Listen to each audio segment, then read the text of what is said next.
The angel of the Lord. Rashi says in his introduction to Zechariah chapter 1, the prophecy of Zechariah is extremely enigmatic because it contains visions resembling a dream that requires an interpretation. We cannot ascertain the truth of this interpretation until the teacher of righteousness comes. Nonetheless, I will put my heart to recounseling the verses one by one, according to the interpretations that resemble it, and follow the interpretation of Jonathan. This is God's test for the Jewish people, in particular the Jewish leaders. God's test of who the descendant of David is. The man described in Isaiah 53, the teacher of righteousness. That's who Rashi, known as one of the first rabbis to say that Isaiah 53 described the people, the Jewish people, as the patriarch Israel. Then here he is in Zechariah, saying we got to have to know the truth of at least chapter 1 of Zechariah, to know its truth, because we can't do it. And no Jewish man, religious, academic, commentator, or otherwise, has ever had the answer to this. And yet this video is going to give it to you. Why? I'm a teacher of righteousness. This is Zechariah chapter 1, verses 7 through 12. That's the preamble that Rashi leads into before he starts his commentary. And this is in midrash form. That's where I take parts of a verse and interpret each in individual segments. Verse 7. On the 24th day of the 11th month of the second year of Darius, the month of Shabbat, this word of the Lord came to the prophet Zechariah, son of Berechiah, son of Edo. This word of the Lord.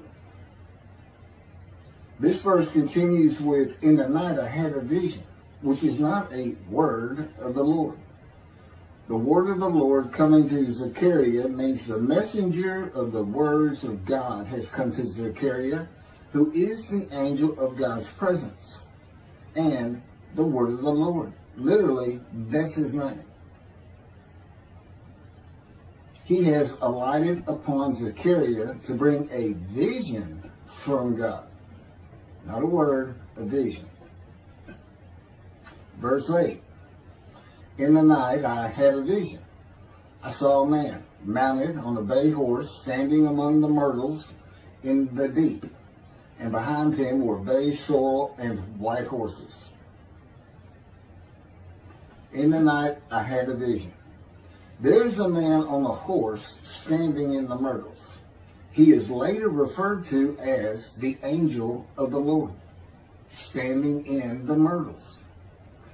The angel of the Lord alights upon and enters men, and my name, Hashem, is in him and can speak through the man. Zechariah has an angel with him who is his guide in the vision.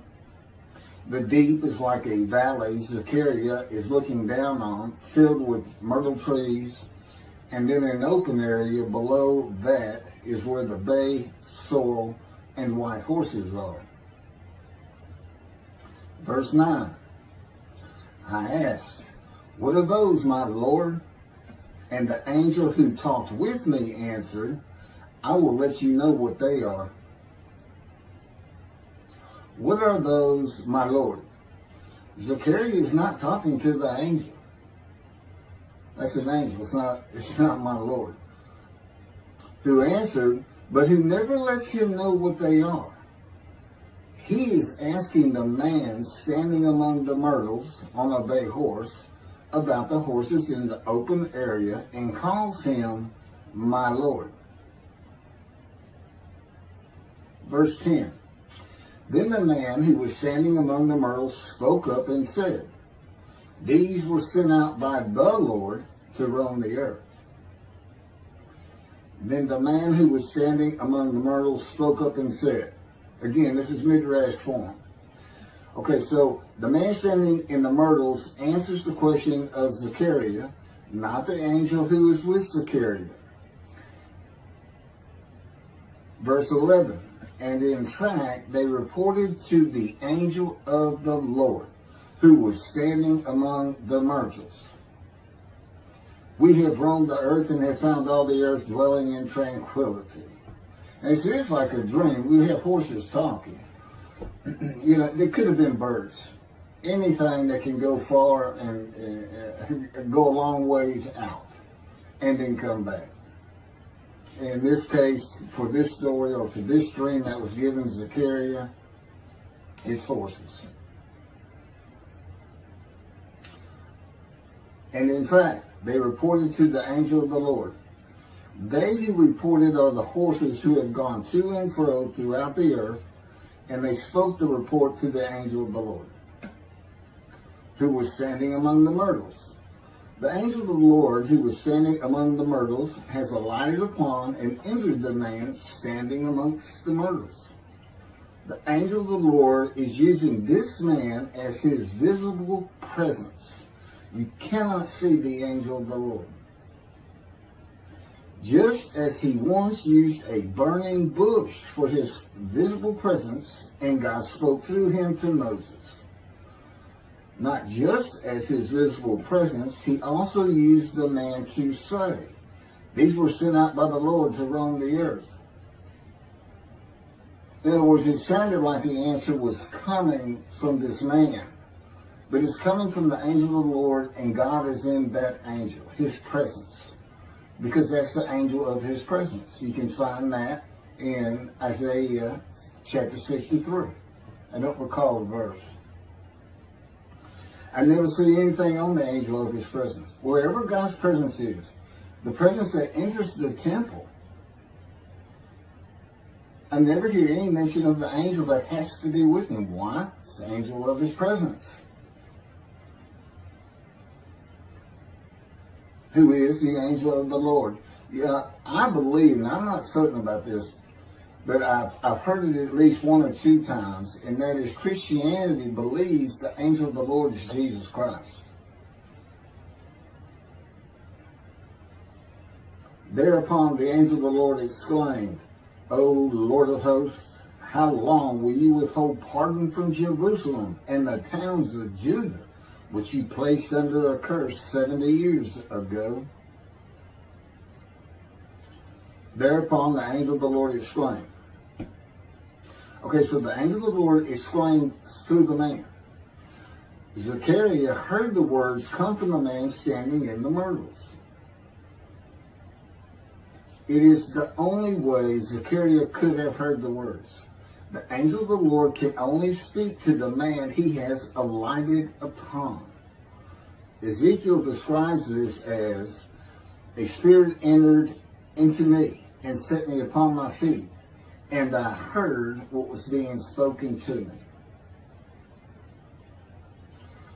O Lord of hosts, how long will you withhold pardon from Jerusalem and the towns of Judah, which you placed under a curse 70 years ago? The following verses are from the book of Isaiah regarding this curse.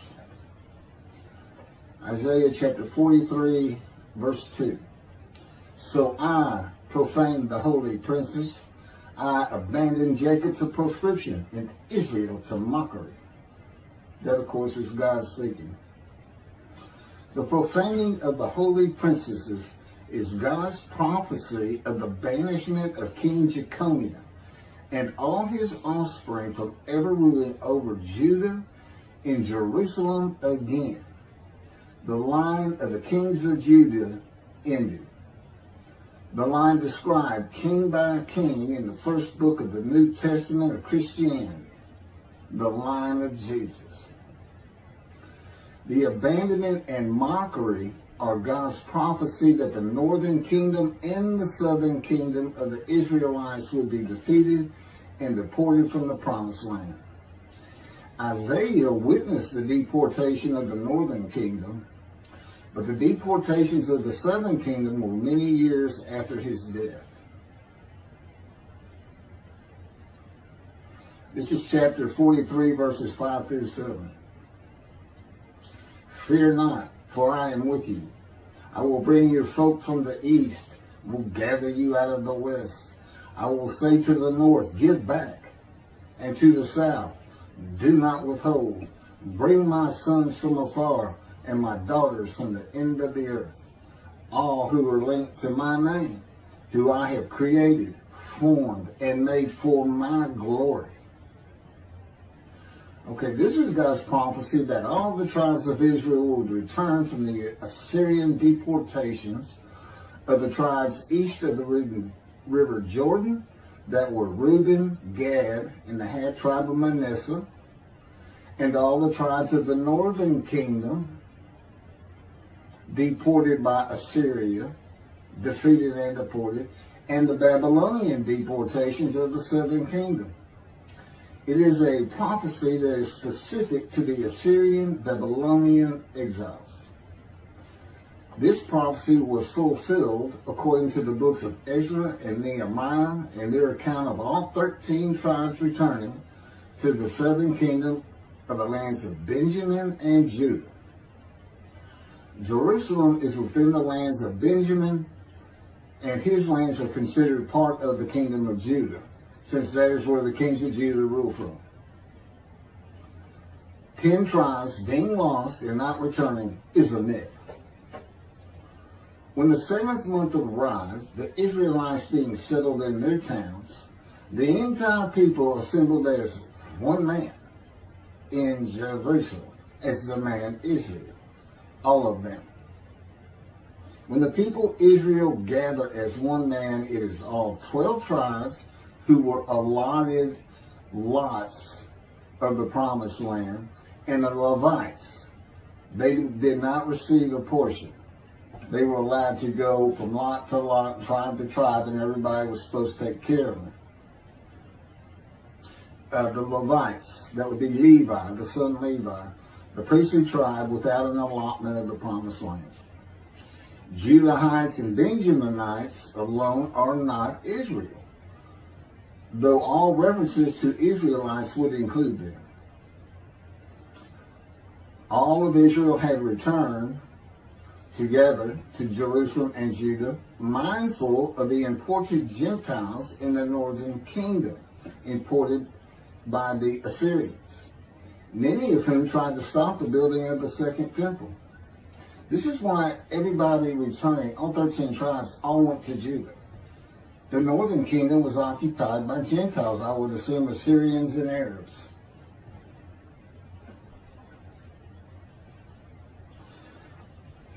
This is 1 Chronicles chapter 9, verses 2 and 3. The first to settle in their towns on their property were Israelites, priests, Levites, and temple servants, while some of the Judahites and some of the Benjamites and some of the Ephraimites and Manassesites settled in Jerusalem. That would be Ephraim and Manasseh.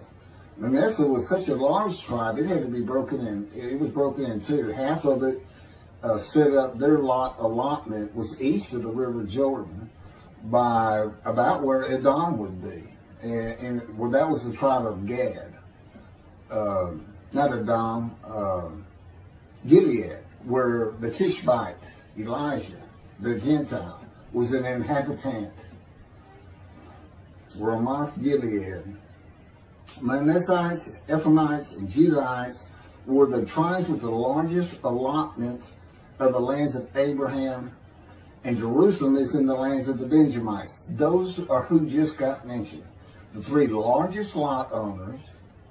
Okay, Benjamin, that's where Jerusalem is. He's important. And of course the priests, the Levites. So Ephraim and Manasseh were not lost tribes, as many believe from writings outside of the Bible. There never were lost tribes according to the Bible. Okay, so all 13 tribes returned and settled in new towns. The accounts of the deportations indicate there was not much left of the old towns. There is no account of how the new towns were settled, though it is unlikely it was based on prior ownership. The exile lasted too long for the deported owners to still be alive, and the tribes of the northern kingdom had to build new towns to live in. It also says the Levites settled in on their lands.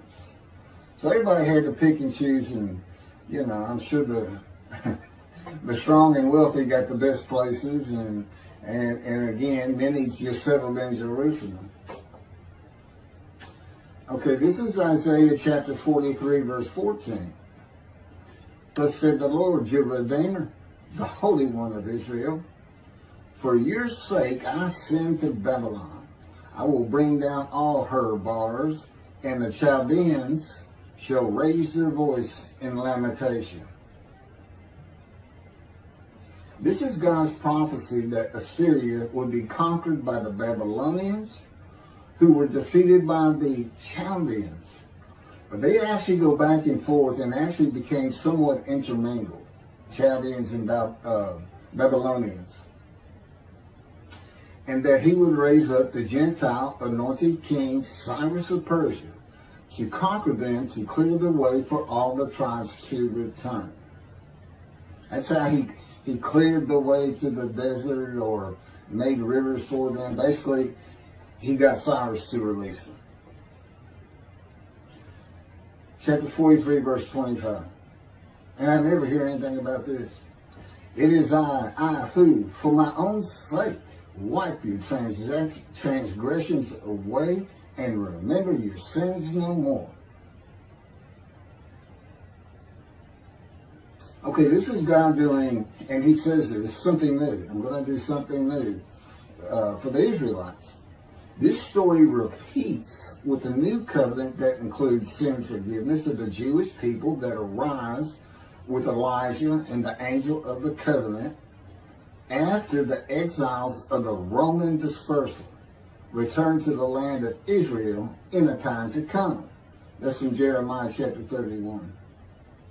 The Jewish people have returned from the Roman dispersal of them throughout the world, the diaspora, which means outside of the promised land, outside of Israel, to a land that lay desolate for more than 2,000 years until after the Holocaust, and they created the state of Israel in 1948.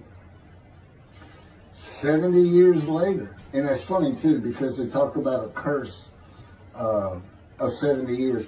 That 70 years, I believe, just applies to the last of 3 deportations of Judah and the defeat by the Babylonians, because the northern kingdom had been defeated and deported long before that, and the first to be defeated and taken to the lands of Assyria was Gad, the half tribe of Manasseh, the lands east of the river Jordan.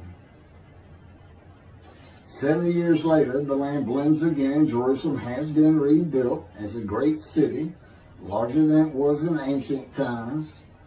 According to God's words in Jeremiah 31, the time to come to deliver the new covenant with sin forgiveness is here. That's very important for the interpretation of at least chapter 1 of Zechariah.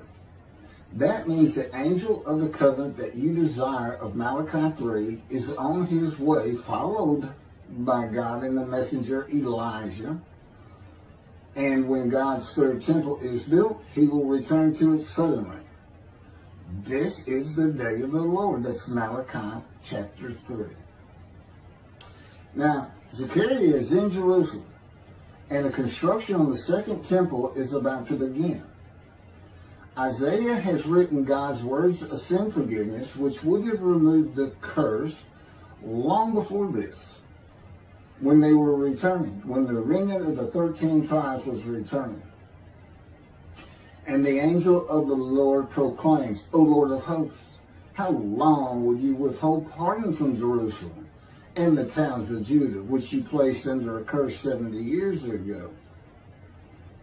Okay, this vision of Zechariah and the words of the angel of the Lord through the man standing in the myrtles regarding the curse 70 years ago is to make Zechariah think and try to understand why the angel of the Lord would say this. From his perspective, the curse was lifted. He was back in Jerusalem with all the tribes preparing to build the second temple. The vision is for Zechariah to find out how and when the curse was lifted. And that's important today, because this is the day of the Lord. The new covenant is here, and every single Jew throughout the world is forgiven of their sins right now. And that message has been given to me to be delivered. And it's not getting out there. It's just not getting out there. And that's what happened here. Because if you read Ezra and Nehemiah, it's clear they had no idea that their slaves had been claimed. And sin and continue. Once you know that God has just said, okay, I'm not going to remember any of that. Let's all start fresh. I'm here with the covenant of friendship. Let's everybody start being observant Jews. Okay? Which would include going to Yom Kippur. Having a slate claimed does not mean you have a lifetime now of sin forgiveness. The books of Ezra and Nehemiah reveal, this is how God had me write it down. This is from the book, Isaiah 53, in the day of the Lord, that was dictated to me. The books of Ezra and Nehemiah reveal that the 13 tribes did not know they had been right. We had to wait for the teacher of righteousness to know. And this is another thing I never see in this Messianic era that is taught, that is coming, is that God is with the descendant of David as he was with Moses. I mean, just right there with him.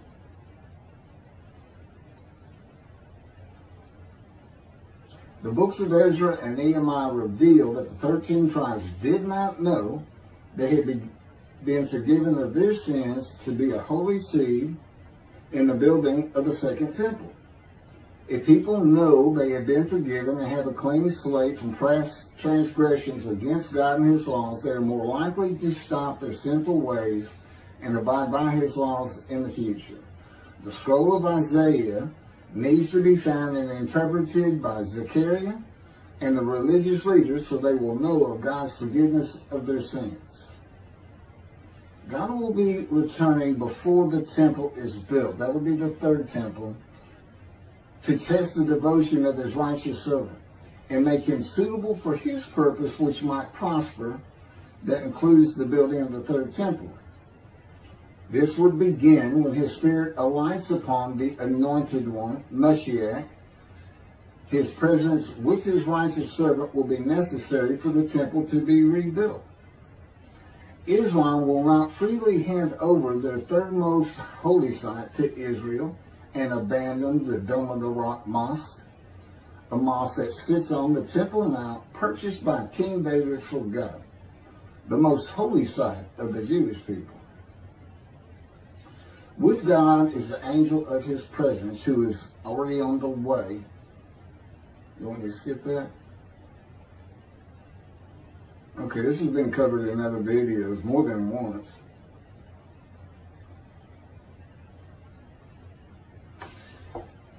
The prophet like Moses will have other similarity to Moses beyond writing God's words at his command and direction. As this was written, at God's command and direction, I typed those words. To the greatest degree possible for any human being, Moshe's identity and existence became one with the Creator. Now that's who you're looking for when you say the prophet like Moses. It's not Joshua. I've heard that one. Which is, it says right there on that page, there's never been another prophet like Moses. Well, his attendant Joshua standing right there. If that's... Anyway. Moshe's identity and existence became one with the Creator. I don't think you can say that of Joshua. I don't think you can say that of any man until the Spirit of God alights upon him in chapter 11 of Isaiah. He surrendered himself to God to the extent that our sages say the Shekinah, divine presence, which is the angel of his presence, who is the Holy Spirit. He's an angel, and his body is not human form with wings. His body is the Spirit of God. Wherever God is, his Spirit is. Wherever his presence is, the angel of his presence is. They're always together. So when they alight upon a man and say, okay, we have tasks for you, that man immediately becomes a man in divine beings. And that's the Shekinah. That's the Spirit of God and the presence of God entering into the temple, which would include the angel of his presence. The Shekinah spoke through Moshe's throat. As I have mentioned, God can speak through me. You're only going to know it, just like with the man standing in the myrtles, by the words that are spoken. Okay? Because it's my voice. But it's not me. I can tell the difference. You can't, other than those would be how God would state it. And you can, if you watch closer, you can see it happen in all these videos. I mean, for the most part. Where God just, he just throws out a sentence or two. And I just keep going, I let him get done, and I just pick up from there. We've been working on this for over 13 years. That's from the Zohar, Volume 3, page 232A. And then it says, i.e., he was God's veritable mouthpiece on this earth. That's from the Sefer Hashikos, 5749, Volume 1, page 290, and a footnote. The prophet, like Moses, will also have the answer to these questions. Quote, the great Jewish philosophers try to understand the question of how Moses heard God literally. Some insisting that God spoke actual words and Moses heard them with his ears, while others suggest that God's speech was communicated silently to Moses' intellect and only uttered in sound by Moses himself. Maimonides, Rambam, even as he affirmed the communication between God and Moses as a fundamental Jewish belief, ultimately conceded the mysteriousness of that process. The entire Torah reached Moses from God in a manner which is figuratively described as speech, but no one has ever known how that took place except Moses himself, whom that speech reached. That's commentary on the Mishnah, Sanhedrin, chapter 1. Well, I have the answers, and I've been telling you the answers. God is in his Spirit. Spirit enters into you, because we find it in Ezekiel. There's where God tells you. God was telling Ezekiel, get up on your feet. Ezekiel says, at that very moment, the Spirit entered into me, and I could hear the words of God. There it is. When he enters him. Now, he's not hearing that through his ears. There's the first question answered. It's not to your ears. And there is a silent knowing. That's what we call it, or what God has taught me. Now, generally, I just hear words as though they came in through my ears and they're in my mind, as though my eyes and my ears had perceived. But he can put just knowledge into my mind without uttering a word. And it's kind of can be pointed out easiest with when he comes to a man, and like he came to Samuel, and Samuel just says, here I am. It's as though before he speaks to you, and this is what happened with me, he put in a knowledge in my mind that the God of creation was about to speak to me. And so when he did speak, it was as though he had always been there speaking to me. Not